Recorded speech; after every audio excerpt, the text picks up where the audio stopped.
The Navajo Nation is spread out over 27,000 square miles and has representation in Utah, Arizona, and New Mexico.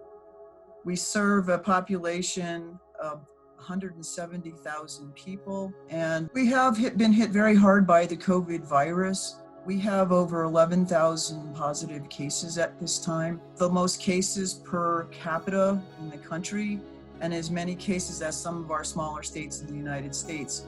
And we've recorded over 400 deaths.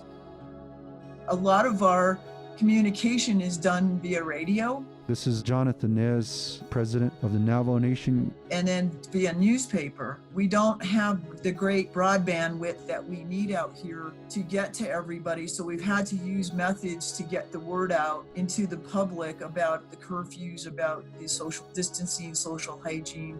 We have people that have no running water. So hand washing, hand hygiene is challenging. In addition, we have multi-generational homes in very small spaces. So we're trying to promote social distancing, and it's just physically impossible. It's really put a burden on an already burdened system for us to try to overcome all of these disparities. The shelter-in-place order is continuing. One person from your family should be going to get supplies, and abide by these so that we don't have high numbers. I am so grateful for President Nez and his willingness to work together with everyone to come to the best decisions. He was very progressive very early, and I think that definitely saved a lot of people. We shut down non-essential businesses, shut down the schools, the casinos. We did a lot of shelter in place, curfews every night, 57-hour curfews on the weekend. And I think the fact that there's been this unified response, I really do believe it made a huge difference. And then now we got to be a testimony, right? Everybody's looking at us, saying, how did the Navajo Nation reduce their numbers in a short period of time? And it's because of you. Thank you to the Navajo people for listening and hearing.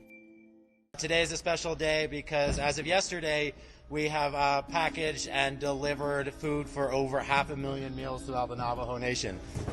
I think we've been very fortunate that a lot of our partners and the Navajo Nation itself have provided a delivery of about millions of meals, supplies for households. You know, it is crucial that when somebody is told to go home and quarantine or isolate, that we give them the tools to survive during that time and to stay well. All on this side we have produce. So much produce. I was born and raised here, and I left the reservation for military, and I put in 29 years. I'm on reserve status now. But I've done 2 tours to Iraq, 2 to Afghanistan. When this pandemic started, World Central Kitchen, they needed a truck driver. So the first week and a half, maybe 2 weeks, I started driving. I was delivering these boxes across different parts of the reservation. Naturally, my military skills kicked in, and my boss saw that and promoted me to production manager. We'll send out about probably anywhere from 600, 700, up to 800 boxes a day. We call them kits, and it's basically 2 boxes. One is dry, one is fresh produce, set up to at least feed one family of 4 for an entire week. The whole point is to supply the people, the Navajo people, my people, here's food, medicine to stay healthy. We're all Navajos here on the reservation trying to help our fellow brothers and sisters. I'm very emotional right now. We lost my uncle. He passed away from COVID-19. His son, my cousin, passed away a week prior to that. I'm not just here for a job. I'm actually coming here to do something because I lost loved ones. And so it's been hard, but you know, that's my drive to continue to help the reservation. I've always been hopeful because I think we've faced COVID head on. And even though we grieve every day for our losses, we are so grateful that there's been over 6,000 people that have recovered. And this is from working together. I always say, I think we're going to manifest what's in front of us, and what it's been for us has been love and compassion and gratitude and collaboration.